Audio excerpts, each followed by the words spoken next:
சென்னையில் பிரதமர் மோடி அவர்கள் ரோட் ஷோ நடத்துவதற்கு முன்பாகவே அமித்ஷா 2 முறை தமிழகம் வருவதாக இருந்தது. 2 முறையும் ரத்தாகிவிட்டது. ஆனால் இப்பொழுது பயணத்திட்டம் உறுதியாகி இருப்பதாக தகவல்கள் வெளியாகி இருக்கிறது. தென் மாவட்டங்களில் ஃபோக்கஸ் செய்து வருகிறார். அவருடைய பிரச்சாரம் எங்கெங்கு இருக்க போகிறது, அந்த தொகுதிகள் ஏற்கனவே கள நிலவரம் எவ்வாறு இருக்கிறது, அவருடைய ரோட் ஷோ பாஜகவிற்கு சீட்டுகளை பெற்றுத்தருமா என்று பார்ப்போம். அமித்ஷா அவர்களை பொறுத்தவரை வெள்ளிக்கிழமை மதுரை வருகிறார். அங்கிருந்து ஹெலிகாப்டரில் சிவகங்கை செல்கிறார். சிவகங்கையில் அன்று மாலை ரோட் ஷோ நடைபெறும். ஏற்கனவே சிவகங்கையில் 2019ஆம் ஆண்டு நடைபெற்ற மக்களவை தொகுதியில் யார் வெற்றி பெற்றிருக்காங்க அப்படின்னு சொல்லி பார்த்தா காங்கிரஸ் கட்சியின் கார்த்தி சிதம்பரம் 3,32,000 வாக்குகள் வித்தியாசத்தில் வெற்றி பெற்றிருக்கார். சிவகங்கை என்பது ப. சிதம்பரம் அவர்களுடைய கோட்டை. அவருடைய மகன் கார்த்தி சிதம்பரம் தற்பொழுது எம்பியாக இருக்கார். மீண்டும் திமுக காங்கிரஸ் கட்சி அவரையே களத்தில் நிறுத்தி இருப்பது குறிப்பிடத்தக்கது. முதல்ல அமித்ஷா அங்கே ரோட் ஷோ பிரச்சாரம் மேற்கொள்கிறார். சென்ற தேர்தலில் 52% வாங்கியிருக்கார் கார்த்தி சிதம்பரம். அதிமுக பாஜக சார்பாக ராஜா களத்தில் நின்றார். 22% வாக்குகளை வாங்கியிருக்கார். ஆனால் இம்முறை ராஜா அந்த தொகுதியில் களத்தில் பாஜக அவரை இறக்கவில்லை. அமமுகவை பொறுத்தவரை 11% வாங்கியிருக்காங்க. இம்முறை பாஜகவோடு கூட்டணி அமைத்து தேர்தலை சந்திக்கிறார்கள். அதனால் இந்த 22%ல் அதிமுகவுடைய ஓட்டுகள் கழியும், அமமுகவுடைய ஓட்டுகள் கூடும். அப்போ பாஜக எவ்வளோ எடுக்க போகிறாங்கன்னு சொல்லி நாம் பார்க்க வேண்டியிருக்கோம். நாம் தமிழர் 7% வாங்கியிருக்காங்க. மக்கள் நீதி மையம் அங்கே 2% வாங்கியிருக்காங்க. மக்கள் நீதி மையம் இப்போ திமுகவுடன் இருக்காங்க. இந்த முறை களத்தில் இருக்கும் வேட்பாளர்கள் யார்? திமுக காங்கிரஸ் கம்யூனிஸ்ட் சார்பாக கார்த்தி சிதம்பரம், அதிமுக சார்பாக சேவியர் தாஸ், பாஜக அமமுக சார்பாக தேவநாதன் யாதவ். இவருக்காக வாக்கு சேகரிக்க தான் மத்திய அமைச்சர் அமித்ஷா வருகிறார்.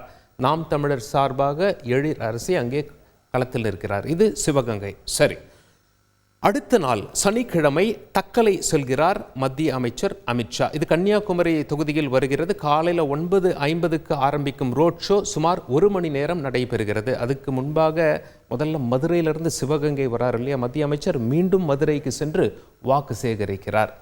அதற்கு மறுநாள் காட்சிகள் கன்னியாகுமரியில் இருக்கும். அதாவது கன்னியாகுமரியை பொறுத்தவரைங்க 2019 நம்ம ஏன் குறிப்பிடல அப்படின்னா, வசந்த்குமார் அவர்கள் ஏற்கனவே அங்கே எம்பியாக தேர்வு செய்யப்பட்டார். அவர் மறைந்தார். அதனால் அங்கே இடைத்தேர்தல் வந்தது. அவருடைய மகனான விஜய் வசந்த் அவர்களை காங்கிரஸ் கட்சி களத்தில் இறக்கியது. அவர் எம்பியாக தேர்வானார். எத்தனை லட்சம் வாக்குகள் வித்தியாசத்தில்? 1,38,000 வாக்குகள் வித்தியாசத்தில் வெற்றி பெற்றார். மீண்டும் திமுக காங்கிரஸ் கூட்டணி அவரையே களத்தில் நிறுத்தி இருப்பது குறிப்பிடத்தக்கது. பாஜக சார்பாக யார் களத்தில் நின்றார் என்றால் பொன் ராதாகிருஷ்ணன் அவர்கள், முன்னாள் மத்திய இணை அமைச்சர். 40% வாக்குகளை பெற்றார். ஆனால் இந்த முறை அதிமுக பாஜக பிரிந்து நிற்கிறார்கள் இல்லையா, இதில் அதிமுக வாக்குகளை இம்முறை கழித்து விட வேண்டும். அப்படி பார்க்கும் பொழுது யார் எவ்வளவு வாக்குகள் பெறவிருக்காங்கிறத நாம் பார்க்க வேண்டியிருக்கும். இம்முறை களத்தில் நிற்கும் வேட்பாளர்கள் யார் அப்படின்னா, திமுக காங்கிரஸ் கம்யூனிஸ்ட் சார்பாக விஜய் வசந்த் சிட்டிங் எம்பி, அதிமுக சார்பாக நாசரத், பாஜக சார்பாக பொன் ராதாகிருஷ்ணன் களம் காணுகிறார். நாம் தமிழர் சார்பாக மரியா ஜெனிஃபர். சரி, அப்படி அடுத்த தொகுதிக்கு போகும். சனிக்கிழமை பிற்பகல் நாகையில் பொதுக்கூட்டம் நடத்துகிறார் அமித்ஷா. நாகப்பட்டினம் தொகுதி பொறுத்தவரை ஏற்கனவே இந்திய கம்யூனிஸ்ட் கட்சியின் செல்வராசு 2,11,000 வாக்குகள் வித்தியாசத்தில் அங்கே வெற்றி பெற்றிருப்பது குறிப்பிடத்தக்கது. 2019 தேர்தலில் திமுக காங்கிரஸ் கம்யூனிஸ்ட் வேட்பாளராக செல்வராசு 52% வாக்குகளை பெற்றார். அதிமுக பாஜக சார்பாக சரவணன் 31% வாக்குகளை பெற்றார். இந்த முறை இந்த 31%ல அதிமுக இங்கே இல்லாதனால எவ்வளவு குறையும் என்பதை நாம் பார்க்க வேண்டியிருக்கும். நாம் தமிழர் 5% பெற்றிருக்காங்க. மக்கள் நீதி மையம் 1% பெற்றிருக்காங்க. இந்த முறை களத்தில் நிற்கும் வேட்பாளர்கள் திமுக காங்கிரஸ் கம்யூனிஸ்ட் சார்பாக செல்வராஜ், அதிமுக சுர்ஜித் சங்கர், பாஜக ரமேஷுக்காகத்தான் வேட்பாளர் ரமேஷ் அவர்களுக்கு வாக்கு கேட்க அமித்ஷா அவர்கள் வந்திருக்கிறார். நாம் தமிழர் கட்சி சார்பாக கார்த்திகா களத்தில் நிற்பது குறிப்பிடத்தக்கது. அன்று மாலை தென்காசி தொகுதியில் ஒரு ரோட் ஷோ நடைபெறுகிறது.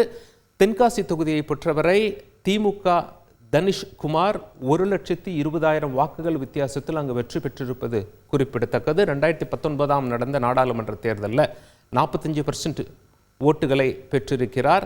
அதிமுக பாஜக வேட்பாளராக டாக்டர் கிருஷ்ணசாமி 34% வாக்குகளை பெற்றார். இம்முறை அதிமுக டாக்டர் கிருஷ்ணசாமி அவர்களை களத்தில் நிறுத்துகிறது. இதில் பாஜக வாக்குகள் பாஜகவினுடைய வேட்பாளருக்கு செல்ல வாய்ப்பு இருக்கிறது. அமமுக 9% வாக்குகள் வாங்கியிருப்பது குறிப்பிடத்தக்கது. ஓட்டுகள் வாங்கியிருப்பது நாம் தமிழர் 6%, மக்கள் நீதி மையம் 2%. இம்முறை வேட்பாளர்கள் யார் அப்படின்னு சொல்லி பார்த்தா திமுக காங்கிரஸ் கம்யூனிஸ்ட் சார்பாக டாக்டர் ராணி ஸ்ரீகுமாரை களத்தில் இறக்கியிருக்கிறார்கள். அதிமுக டாக்டர் கிருஷ்ணசாமி, பாஜக அமமுக ஜான் பாண்டியனை களத்தில் நிறுத்தியிருக்கிறார்கள். நாம் தமிழர் இசை மதிவாணனை களத்தில் நிறுத்தியிருக்கிறார்கள். அமித்ஷாவுடைய வருகையால் களம் எப்படி மாறப்போகிறது? ஒருவேளை அதிமுகவுடைய வாக்குகள், அதிமுக பாஜக ஒன்றாக தேர்தலை சந்தித்தார்கள், அவர்கள் பிரியும் காரணத்தினால் திமுகவுக்கு எதிரான வாக்குகள் சிதறடிக்கப்படுமா? இது திமுகவிற்கு சாதகமாக அமையுமா அல்லது அமித்ஷாவின் வருகை பாஜக வேட்பாளர்களுக்கு கை கொடுக்குமா என்பதை நாம் முடிவுகள் என்று தெரியுமோ அன்று வரை காத்திருந்து பார்க்க வேண்டி இருக்கும். செய்திகளை உடனுக்குடன் தெரிந்து கொள்ள உடனே சப்ஸ்கிரைப் பண்ணுங்க.